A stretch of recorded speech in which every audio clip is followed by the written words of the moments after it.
नमस्कार दोस्तों, मैं आरजे साहिल आप लोगों का स्वागत करता हूं आपके मन पसंदीदा चैनल आरजे साहिल पर।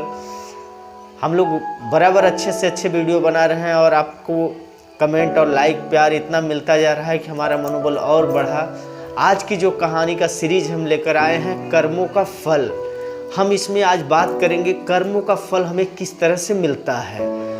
तो ज़्यादा हम दूर तक नहीं जाएंगे, बड़े कम शब्दों में कर्मों का फल एक कहानी आपके सामने ला रहे हैं। बहुत समय पहले की बात है, दो भाई जो आपस में रहते थे, बहुत स्नेह था दोनों भाइयों में। दोनों भाइयों की शादी होती है और एक भाई को पुत्र एक पैदा होता है और एक भाई को धीरे धीरे 4 पुत्र होते हैं। जिसके पास एक पुत्र था, किसी बीमारी में पति पत्नी दोनों मर जाते हैं और जो छोटा वाला भाई रहता है जिसके 4 पुत्र होते हैं, वही उसका लालन पालन करता है। बेटा धीरे धीरे उसका कुछ 10-12 साल का होता है।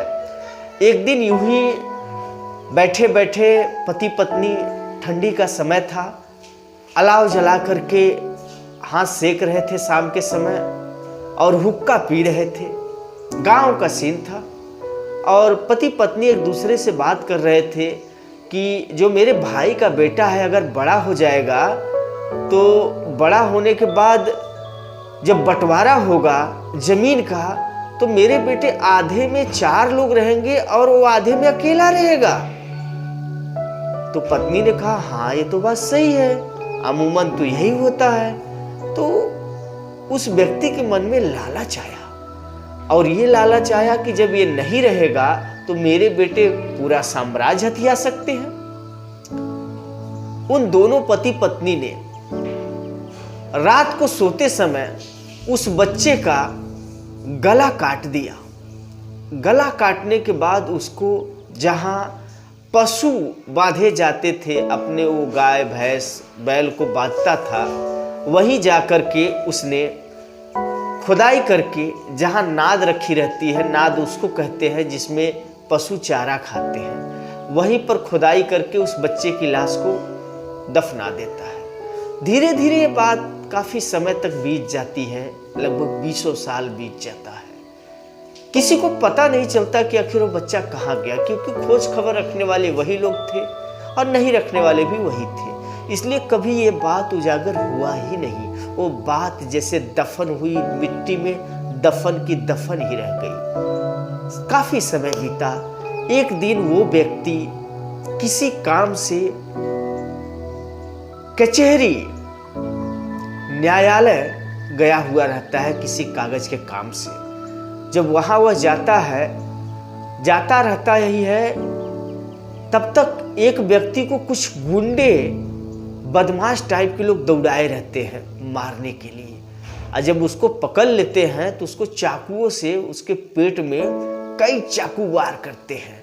वार करने के बाद उसको चाकू उसके पेट में ही छोड़ करके और अधमरा करके भाग जाते हैं और लड़खड़ाते लड़खड़ाते वो उसी व्यक्ति के ऊपर आकर के गिरता है जो कचहरी गया रहता है।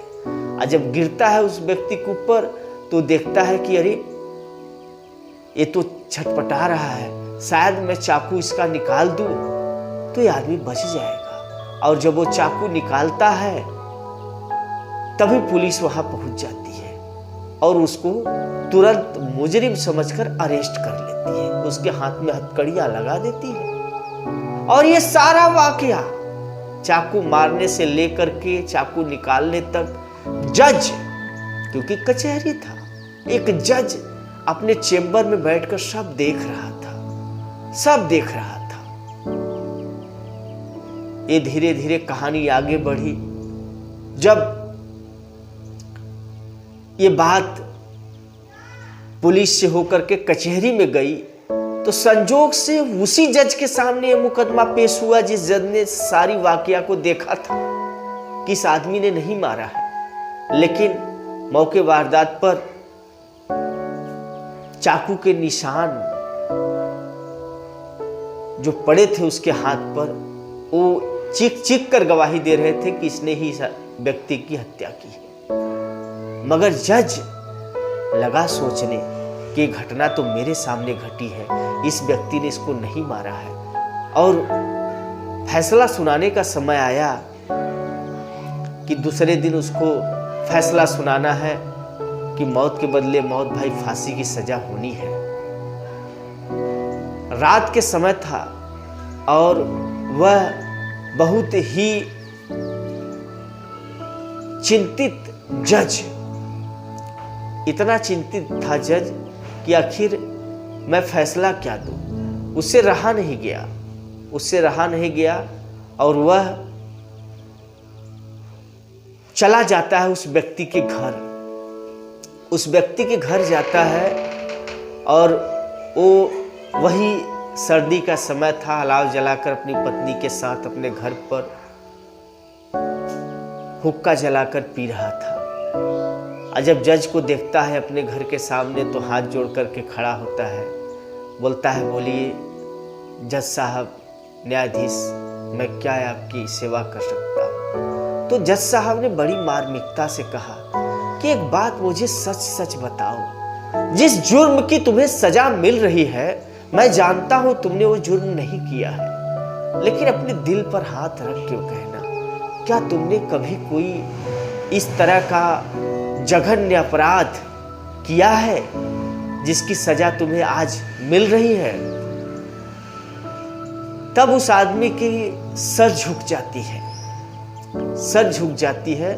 जज साहब बोले, सच सच बताना, झूठ मत बोलना। तब वो बताता है कि हाँ जज साहब, मुझसे एक जघन्य अपराध हुआ है।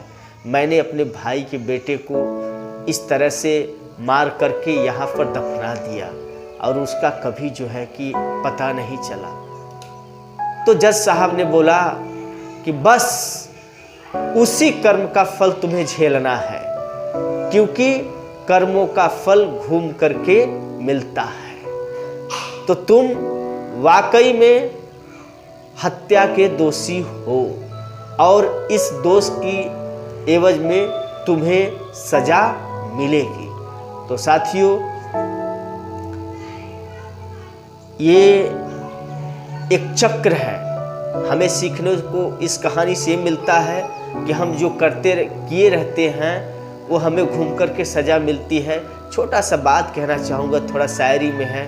कहते हैं, आदमी जो कहता है, आदमी जो करता है, आदमी जो सुनता है, जिंदगी भर वो सदाएं पीछा करती है। प्यास कभी बुझती नहीं, एक बूंद कभी मिलती नहीं, कभी रिमझिम घटाएं पीछा करती है। अगर कहानी पसंद आए दोस्तों तो please like, subscribe, share, comment जरूर करिएगा। मैं आरजे साहिल फिर मिलूँगा अगले वीडियो में। तब तक के लिए आप सभी साथियों अपना ख्याल रखिएगा। सभी दोस्तों को